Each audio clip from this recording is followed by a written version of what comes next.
Hey guys, welcome back to my channel. It's Tim here. So in this video, I will be sharing my process for creating simple watercolor inspired tulips.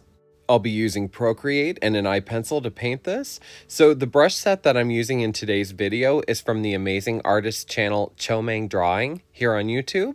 This is not a sponsored video either. I just absolutely love these watercolor brushes. They layer and blend so beautifully, and they're very realistic looking and very reasonably priced, and I think that you're going to love them as well.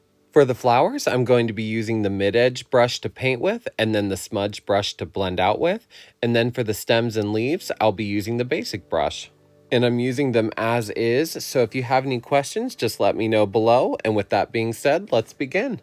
So to start, we're going to begin by painting a cup shape with a light shade of yellow.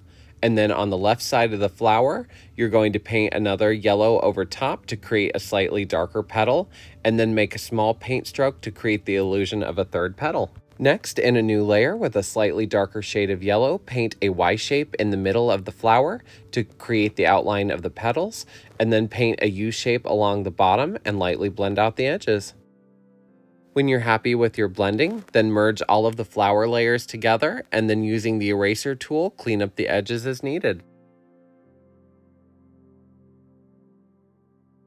And then I decided to move mine up just a little bit. I'm going to move it over. And then that brings us to the next flower. Similar to the first flower, we're going to begin by painting a cup shape with a light yellow, and then on this one, we're going to create two slightly darker petals with a darker yellow on top.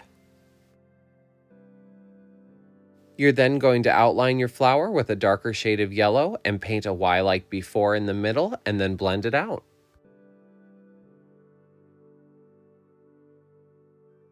Next, I'm going to merge those layers together down and then adjust the edges with the eraser tool. Next, in a new layer, I'm going to take a medium shade of orange and outline the left edge, the Y, and the third petal in the middle, and then lightly blend out the edges. I'm also going to turn up the brightness just a little bit, just so it's not so dark. I'm going to merge these two flower layers together, and then I'm going to move them both up just a little bit more. Which brings us to the third flower. Repeating the same steps as before, only this time we're going to paint a small triangle shape on the top of the flower and a small oval shape on the bottom, and then we're going to line the edges with the light yellow color, and then taking the orange in the middle of the oval and the triangle and the edges, and then blend out. And when you're happy with your blending, in a new layer using the orange, re-outline the bottoms and the sides of the middle and lightly blend out. And then you're going to merge those layers down, and then like the flowers before, you're going to use the eraser tool and clean up the edges.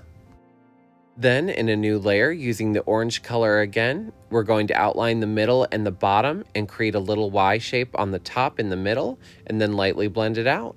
And then using the eraser brush, erasing up to the edge, you're going to create a harder edge for a crisper looking petal. So with the last two flowers, you are welcome to copy and paste one of the tulips that you've just created, or you are more than welcome to follow the steps again and create two new ones. And you can place them anywhere in your painting that makes you happy, or if you'd like, you can place them where I put them, and when you're ready, we will begin the leaves. Using the basic Chomang brush in a small size and light but saturated green color, draw 3 stems in a layer underneath all of the flowers. And then using the same brush with a larger size and changing your pressure, you're going to create the leaves. And the leaves are a bit thicker at the base, and then they taper to a thinner point at the ends. And I did find it helped to start at the bottom and work your way upwards rather than starting at the top. I'm then going to merge those layers together and then up the saturation of the leaves just a little bit more. Next, if any of your flowers need just a little bit more definition, in a new layer using the mid-edge Chomang brush again with a smaller size, I'm going to use the orange color and darken the Y shape up just a little bit more and then lightly blend out. I'm then going to repeat this same process over top of the other flowers, just really going in and adding some new details and a little bit more depth of color around the edges. And this is where I find the brushes really shine with the layering and the blending. And I hope you're having fun with this painting, friend. We're almost done, and I wanted to thank you so much for supporting my artwork. If you enjoyed this video so far, I invite you to subscribe and comment. It really helps my channel out, and when you're ready, we'll begin the last part. So the last things I wanted to add to this piece in the layer with the leaves and stems, I'm lightly going to blend out that area that the leaves and stems cross just so it looks a little bit cleaner. And then in a new layer, we're going to paint with the basic brush and same light shade of green, a couple of detail leaves over top just to create a little bit more depth and shape to our leaves. Which brings us to the end of the video, friend. Thank you so much for watching and for supporting my channel and my artwork. It has been an absolute pleasure and a dream to be able to create content like this. And if you like this video, please like, comment, and subscribe. And until next time, happy painting.